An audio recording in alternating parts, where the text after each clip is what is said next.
I learned about the stuff that is not really focused on in school, like Egypt and Palestine, and how Finsbury Rifles went there and served there. Yeah, I definitely learned more about World War One in general because we haven't really learned that at school much. I thought it was a really nice piece of history that I now know because I came here, and I feel like the story of Doc Christie, it was very interesting to me, and yeah, I thought it was a good opportunity to learn.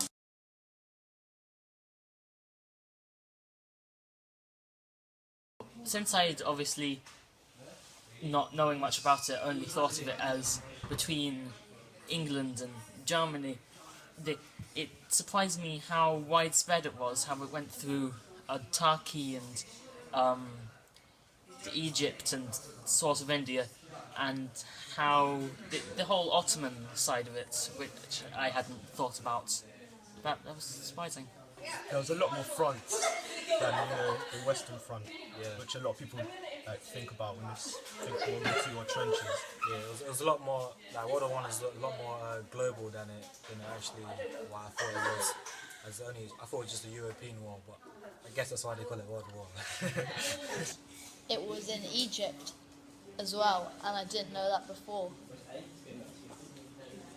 I would say I learned about World War One as well, a lot about it that I didn't know, and also I learned new techniques. And probably the most important thing I learned about World War One was that it was in Egypt as well, because I didn't know that it extended outwards to Egypt from the Western Front.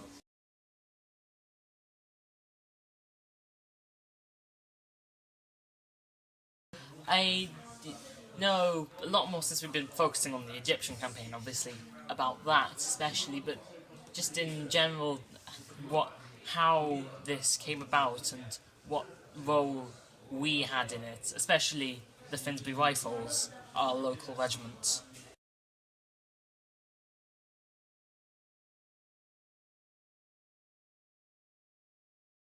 Knowing the details more than an overview of it is just generally, these ones did this, whereas the details of it are the hardships of the individual soldiers in that group that we think of them as.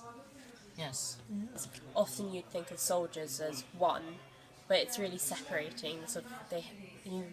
You remember that each soldier had his own story, and that he's not just a whole group of them that could have died and just didn't. So yeah.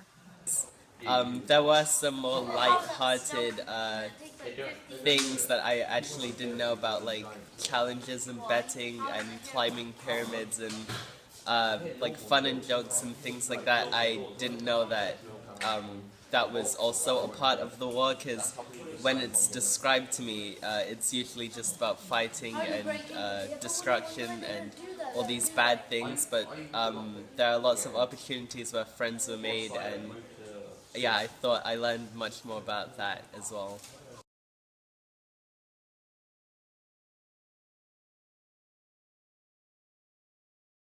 I didn't really care about it before, but I know that it means something now.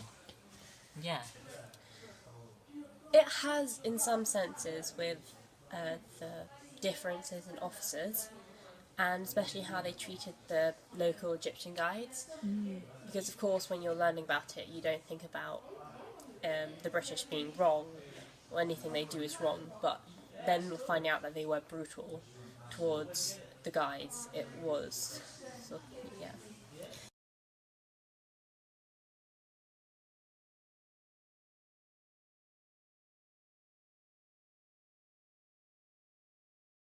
I find this week very interesting.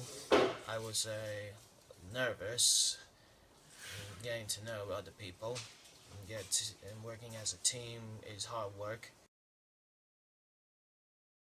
I've always seen stop motion animations, but I never really knew how they worked. I didn't know that there was like certain programs that you could use to do it quickly and efficiently, and the process of cutting things out myself and then having to move them very slowly across the screen.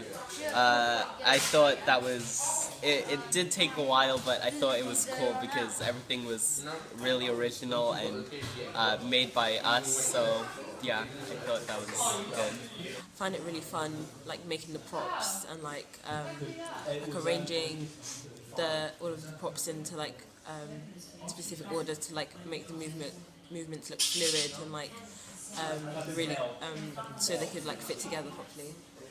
So it was pretty fun, and yeah, got to learn new techniques like the sand and the silhouettes and then the colourful one. That was pretty cool. Was there anything about the animation that surprised you? That there was sand. Yeah, I didn't know how to do that I either. know, I knew in animation they use like watercolor stains and stuff like that. I've seen it off animation, but I never knew sand could be an animation. So that's pretty cool to find out.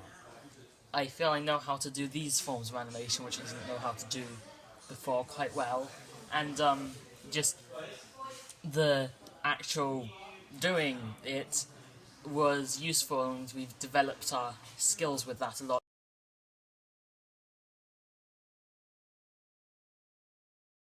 This is more advanced and but more professional. We've been working with professional software and equipment, and it's good. It shows you what animation really is.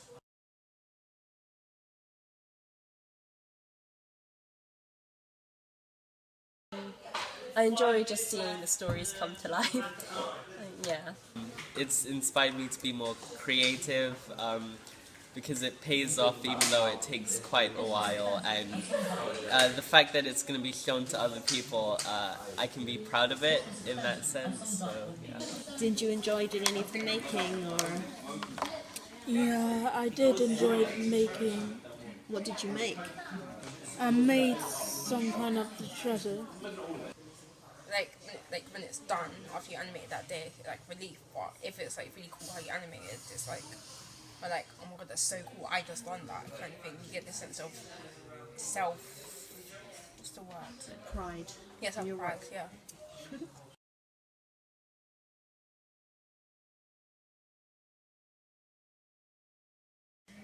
Well, I'm definitely going to try and convince my art teachers at A-level to allow me to do something to do with animation for my project, so that I can get onto that career path a lot easier than just being like, hey, I know nothing, but I want to do it. So yeah. You can say you're an expert. Yeah, I can be like, I've done it, so I know how to, so accept me. Do you think you'd want to do animating again? Yeah. I think I want to do like a lot more animation in my future. I really did like the process, and I'd like to see what all of the ending results of all of the animations look like.